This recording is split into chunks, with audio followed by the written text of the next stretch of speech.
Damn it. ఏంటిటా కుండబద్దలు కొడతా అట్ట.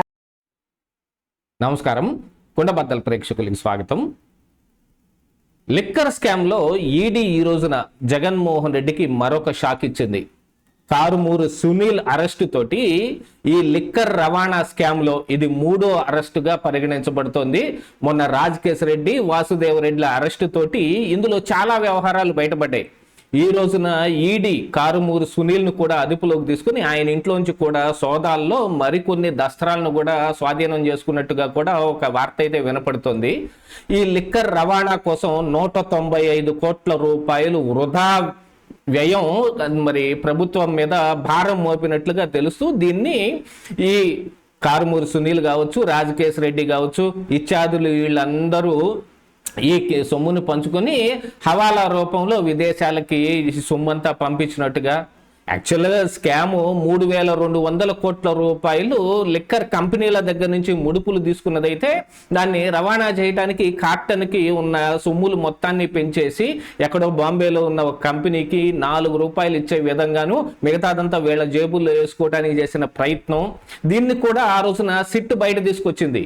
ఇలాంటి వ్యవహారం తీసుకొచ్చి కారుమూరు సునీల్ కూడా నోటీసులు ఇచ్చిన రోజున కారుమూరు సునీల్ ఊరుకోలేదు.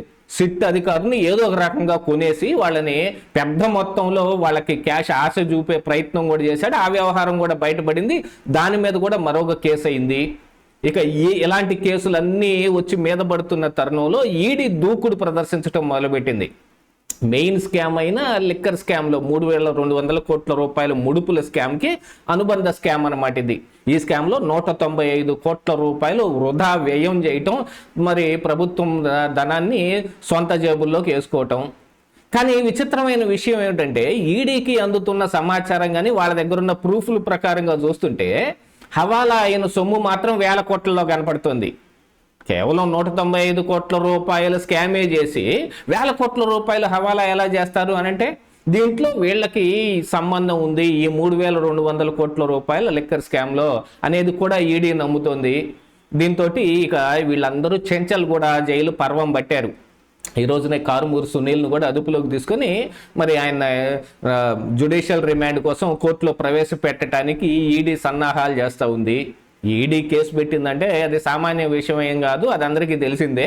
ప్రూవ్ చేసుకోవాల్సిన బాధ్యత వీళ్ళ మీదే ఉంటుంది కాబట్టి వీళ్ళు ఖచ్చితంగా రిమాండ్కి వెళ్తారు అనేది కనపడతా ఉంది. మరి గతంలో మరి ఈడీఏ దూకుడుగా ఢిల్లీ లిక్కర్ స్కామ్లో కూడా కేజ్రీవాల్, సిసోడియా, కవిత వీళ్ళ అరెస్టులన్నీ ఎందుకు చేసింది?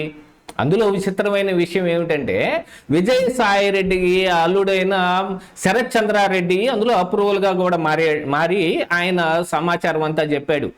ఇక ఇందులో ఈ లిక్కర్ స్కామ్లో ఇప్పుడు విజయసాయి రెడ్డిని అప్రూవర్గా మార్చే ప్రయత్నం జరుగుతోంది అనే విషయం కూడా ఒకటి వినపడుతోంది. మరి ఎప్పటికి జరుగుతుంది, అది నిజంగా జరుగుతుందా లేదా అనే దాని మీద అయితే అనుమానాలే ఉన్నాయి. కాకపోతే ఢిల్లీ లిక్కర్ స్కాము శరత్ చంద్రారెడ్డి అంటే విజయసాయి రెడ్డి అల్లుడితోటి, ఈ AP liquor scam Vijayasai Reddy తోటి బాగా లింకప్ అయి ఉన్నాయి.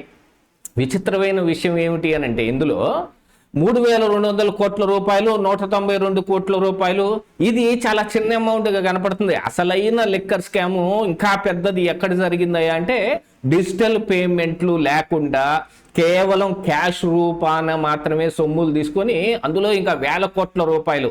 గతంలో మరి బీజేపీ అధ్యక్షురాలుగా ఉన్న పురంధరేశ్వరి కూడా 50,000 కోట్ల రూపాయలు ఈ స్కామ్లో ఇందులో ఇన్వాల్వ్ అయి ఉన్నాయి అని చెప్పి అప్పుడు కేంద్ర హోంమంత్రికి కూడా ఆవిడ కంప్లైంట్ కూడా ఇచ్చొచ్చింది. అసలైన విషయం అది కూడా తేలాల్సి ఉంది. ఇప్పుడు ఈడీ ఎంట్రీ దానికోసం జరిగిందనేది ఒక రకంగా కనపడుతుంది.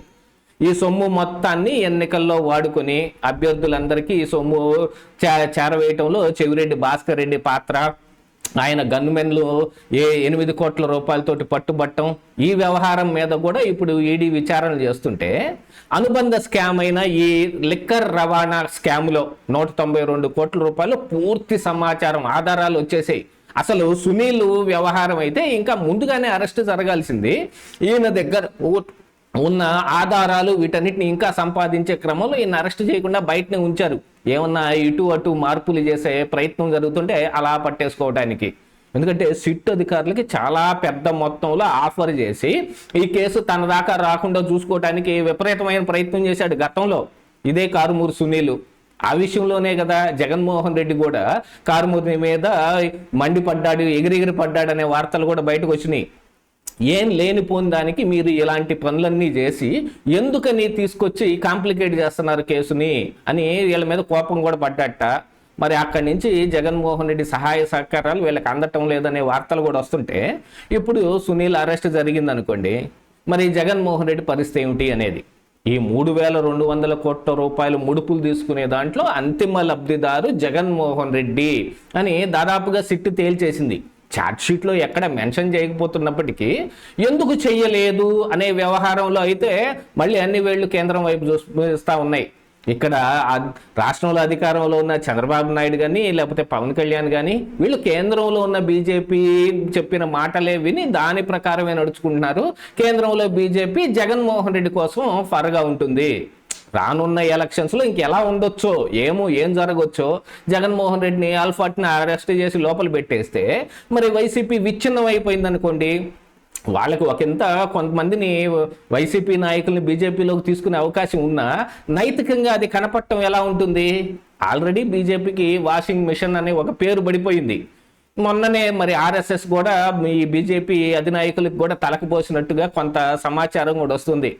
ఇక్కడ పశ్చిమ బెంగాల్లో టీఎంసీకి సంబంధించిన ఎంపీలందరినీ చీలిక వర్గంగా తీసుకొచ్చి బీజేపీలో కలుపుకునే ప్రయత్నం చేస్తే ఆర్ఎస్ఎస్ అందుకు ఒప్పుకోలేదని, అందుకని వాళ్ళు వెళ్ళి ఊరు పేరు లేని ఒక పార్టీలో చేరుతున్నట్టుగా స్పీకర్కి సమాచారం కూడా అందించినట్టుగా కూడా కొంచెం కనపడుతుంటే, మరొక వైపున మహారాష్ట్రలో మరి ఈ శివసేన ఉద్ధవ్ ఠాకరే శివసేనలో చీలిక వర్గాలు తెచ్చే ప్రయత్నం, ఇది కాకుండా రేపు ఎలక్షన్స్లో ఎలా ఉంటుందో అని చెప్పి సమాజ్వాదీ పార్టీలో యూపీలో కూడా ఇలాంటి చీలికలు చేసి రావడానికి ప్రయత్నాలు చేస్తున్నారు.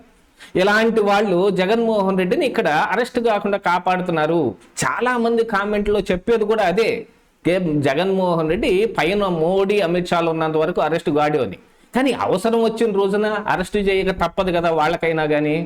ఎందుకంటే వాళ్ళు ఎన్ని రకాలుగా ప్రయత్నాలు చేసి ఈ విషయాన్ని ఎంత పక్కదారి పట్టించే ప్రయత్నం చేసినా మొత్తం ఈ లిక్కర్ స్కామ్లో కంక్లూషన్ ఒకటి తీసుకొని రావాలి అని అంటే, కాకపోతే వైసీపీ అధికారంలో ఉన్న సమయంలో స్కాముల మీద స్కాములు బోల్డ్ అన్ని జరుగున్నాయి కాబట్టి ఏదో ఒక దాంట్లో ఖచ్చితంగా జగన్ అరెస్ట్ అయ్యే అవకాశాలు అయితే మెండుగానే కనిపిస్తున్నాయి.